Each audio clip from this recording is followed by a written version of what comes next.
Hindi matapos-tapos ang mga kwentong bayan tungkol sa itinuturing na mythical city ng Biringan sa Samar, kahit wala pa namang konkretong ebidensya.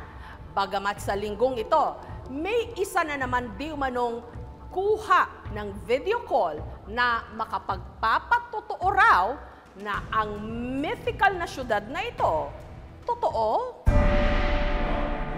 Mabanggit pa lang ang salitang Biringan, ang mga taga-Samar, ganito na ang reaksyon. Bakit pamukunhain niya? Pwede ka nang pamudahay yung atlo? Ang Biringan, kami marunong na kung saan. Ang maalamat na syudad kasi ng Biringan, pinaniniwala ang lugar ng mga engkanto. Sinasabi ring moderno, urban legend lang. Marami rin ang nagkwento na narating na nila ang misteryosong lugar o nakita ang mga engkantong nagmula rito. Pero wala namang konkretong patotoo kung talaga bang merong Biringan.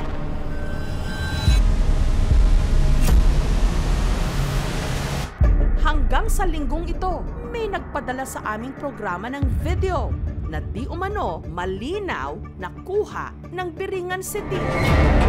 Gandang gabi po. Pakita ko lang po yung nakita ng kaibigan ko from Samar, Biringan City. Litrato muna ang ipinakita, pero meron din daw siyang maipapakita na kuha nito sa video. Pinilabutan po talaga ako doon. Ang nakita ko po doon sa video, marami pong mga building na naglalakihan, tapos marami pong kumikislap na mga ilaw.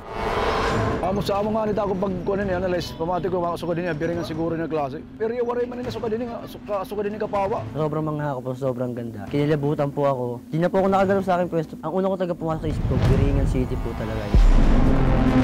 Nahanap na nga ba ang sinasabing Lost City of Biringan? Ang nagpadala ng mensahe sa aming programa, ang taga Muntinlupa na si Michael. Ang video ng di umano Biringan City, nakita niya sa post ng kanyang kapitbahay na napadaan daw sa bahaging yon ng Samar. Mga 6 PM po, nag-scroll po ako sa Facebook. Then may pumuka po ng attention ko doon, which is yung My Day ni Janro na po yung Biringan City. Na po sa story niya nung nakita ko po yung Biringan niyang Parsan niyan. Hindi raw siya naniwala hanggang sa i-video call na nga siya ng kanyang kausap. Kitang-kita ko po yung mga ilaw nun kasi naka-backcam po yung camera niya, tinutok niya po talaga doon. Then, medyo may kalayuan na pa pero sa lugar po na yun, sobrang dilim po talaga.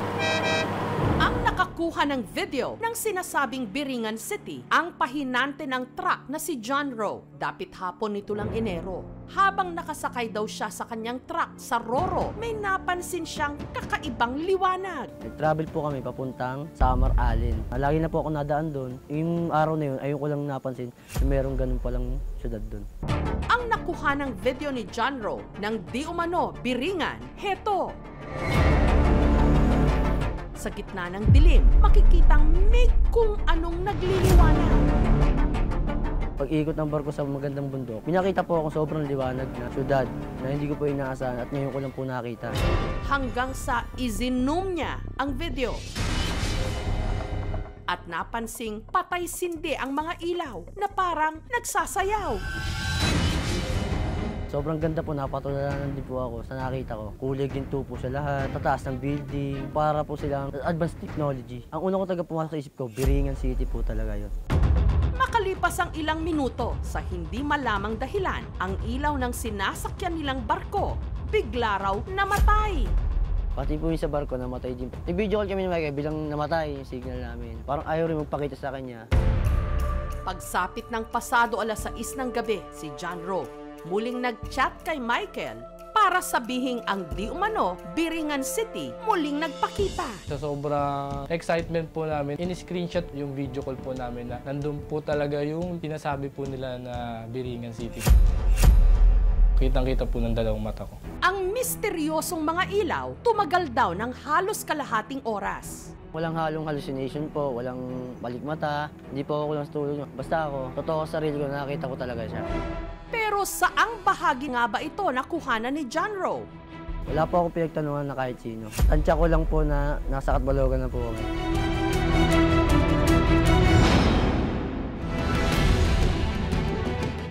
Nagpunta ang aming team sa Catbalogan City at doon nagtanong-tanong kung pamilyar ba sila sa video na nakuhanan ni John Ro. Waray siguro kay di mga permayaan ni. Amo sa amo nga nito ako pag kunin analyze pamati ko mga sukad niya biringan siguro na klase. Kukuan lang namin na istorya nila na may party nga daw na Los City, Didi, party ng Catbalogan.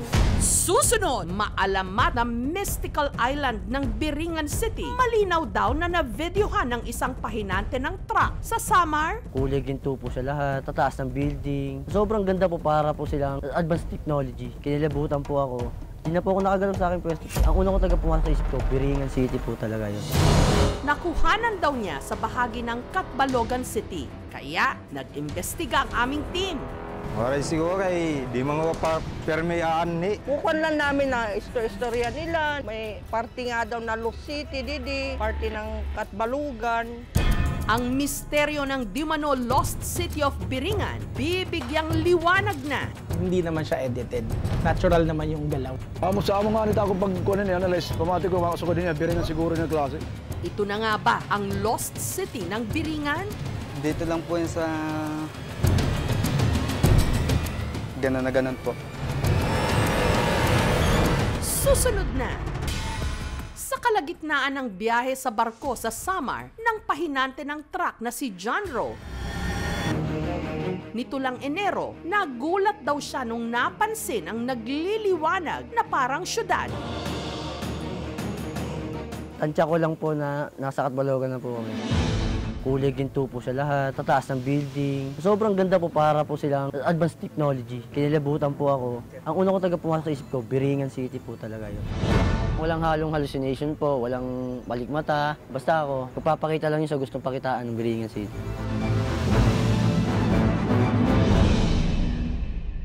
The idea ba parang Biringan City sa Samar really started around 1880s. It has created a tale of its own. Nagkakahalo-halo na yung folklore at saka history. In a sense, there are people na parang excited ng may Encanto world. The important thing there is that yung history talaga should be properly explained because that has not been published or properly explained yung history ng nangyari noon.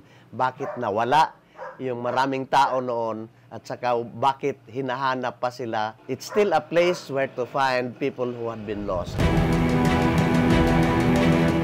Hindi ko po pinake yung video yun. Bahala po sila kung maniwala sila sa akin, hindi. Basta alam ko sa sarili ko na tunay na nakita ko, nasa dalawang mata ko po mismo, nakita ko po talaga yun. Hindi po namin ginawa yun para lang po magkaroon ng attention. Ito kasi mga video, medyo mababa na kasi ang resolution na lang niya ay 320x640. Parang half na to ng pinakamababang HD which is 720. Hindi naman siya edited. Mukhang natural naman yung pagkakakuha sa kanya. Kumakapit lahat ng ilaw, yung bundok, yung dagat. Natural naman yung galaw. Kaya para mag-imbestiga, nagtungo ang aming team pa Catbalogan City kung saan daw na videohan ni John Ro ang sinasabing misteryosong mga ilaw. Amo sa amo nga nito ako pag kunin analyze pamati ko mga sukad niya biringan siguro na klase. Pero waray man nila sukad ni kapawa. Kukuan lang namin na istorya nila na may party nga daw na Los City, Didi, party ng Catbalogan. Pero walang ibang makapagtukoy kung saan ito. Waray siguro kay di mga permayaan ni. Lagi na po ako nadaan doon. Yung araw na yun, ayun ko lang napansin, merong ganun palang syudad doon. Wala po ako pinagtanungan na kahit sino. Tansya ko lang po na nasa Catbalogan na po kami.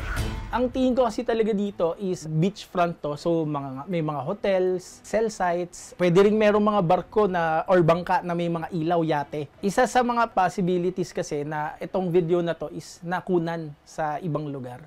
Hindi dun sa kung saan natin siya hinahanap. Pero wala ngang makapagturo kung saan sa Catbalogan ang umiilaw na istruktura. At may nakapagsabi sa amin na ang nakuha ng video ni John Ro matatagpuan daw sa bandang Batangas. Kaya nagtungo rin doon ang aming team. Dito lang po yun sa gawin papantari.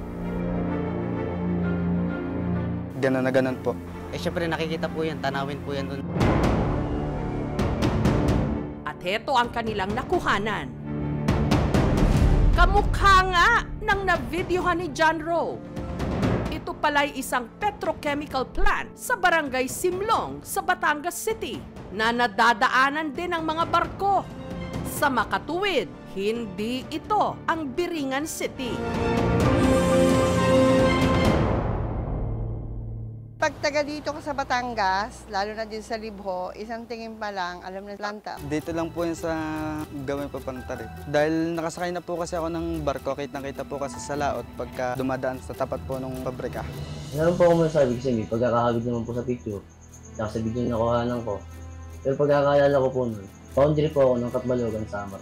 Wala naman pong planta ron. Okay na ako kung di mo talaga totoo yung Biringan o planta lang talaga ng Batangas yung nakita ko. Ang interes ng mga tao sa misteryoso at maalamat na syudad ng Biringan hanggat may ganitong pasulput-sulput pa ring mga kwento kahit hindi naman napapatunayang 100% totoo. Asahang hindi pa rin magdidilim kundi patuloy na magliliwanag.